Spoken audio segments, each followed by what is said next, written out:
Today in my school, there was a talk after exams regarding the situation in Ukraine, and the presentation was titled Making Sense of Ukraine. One of my teachers, who is also a Russian teacher, opened the discussion by describing Russia's long, shaky past, wherein which, during unification, nearly 50% of the entire population of United Russia was Russian. A larger minority of the 50% that was not Russian was Ukrainian. After describing how Russia has its roots mainly from the old Byzantine Empire as opposed to the Roman Empire of the West, which collapsed much earlier, he moved on to discuss how Russia itself changed during the Soviet era. Bringing in many different Eastern European states, Stalin hoped to accomplish asserting Soviet power in these captured states so that he, as well as Russia itself, could profit from their economic power. After the Soviet Union collapsed in 1992, the Baltic states quickly slingshot to the west, tying themselves into the EU and NATO as soon as possible. Poland and several other eastern countries began grounding themselves in the EU as well, and looked to European unification to retreat from the communist bloc. Ukraine, on the other hand, was split on what to do and hung suspended in space. Some of the people wishing to remain economically linked with Russia, while others wished to become economically tied to the future of the EU. Today, the people in Kiev have clearly made the push towards becoming part of the EU. However, the largely Russian population in the south, and more specifically in Crimea, would prefer to stay at least linked with Russia itself. Upon the protesters successfully taking Kiev earlier this month, the Russian military began moving unmarked troops into Crimea to secure their naval bases and a couple of airports. After the strategic and tactical advantage of holding Crimea was explained in greater detail, it became very clear as to why Russia would want to hold on to the small peninsular outcrop of the Ukraine. If you aren't aware of the strategic importance of Crimea, it holds the naval ports for a lot of the Russian Baltic fleet, as well as connection that Russia has to the rest of the world, really, because that leads out to the Mediterranean, and the Mediterranean leads out to the Indian Ocean and the Atlantic. The situation, in the end, seems to be teetering on uncertainty.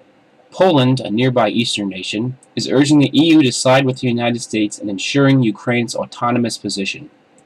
Ukrainians themselves are terrified of what might happen, and with the reports of paratroopers training near Belarus to the northern border, and attack helicopters and unmarked troops in Crimea, they have good reason to be.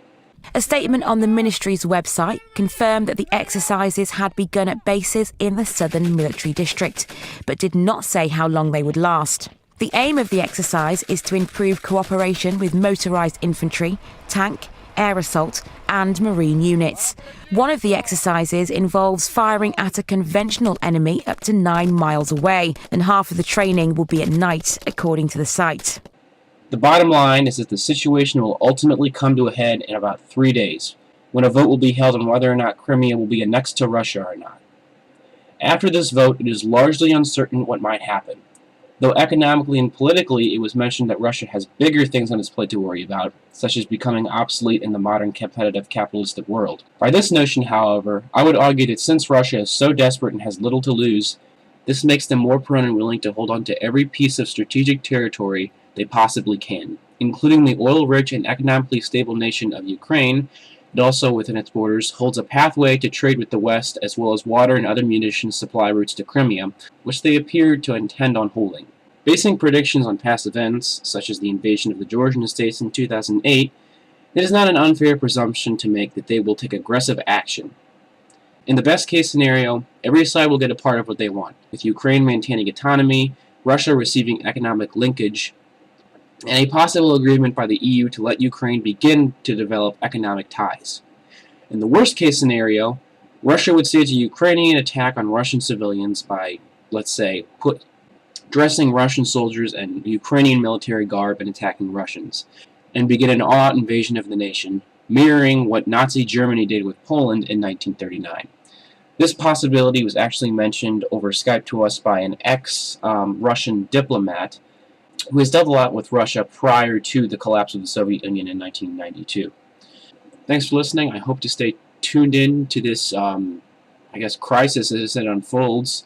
And the next time anything big's going to happen will be this Sunday. So, if anything of significance happens, then I will be back for another video. Until next time, ciao.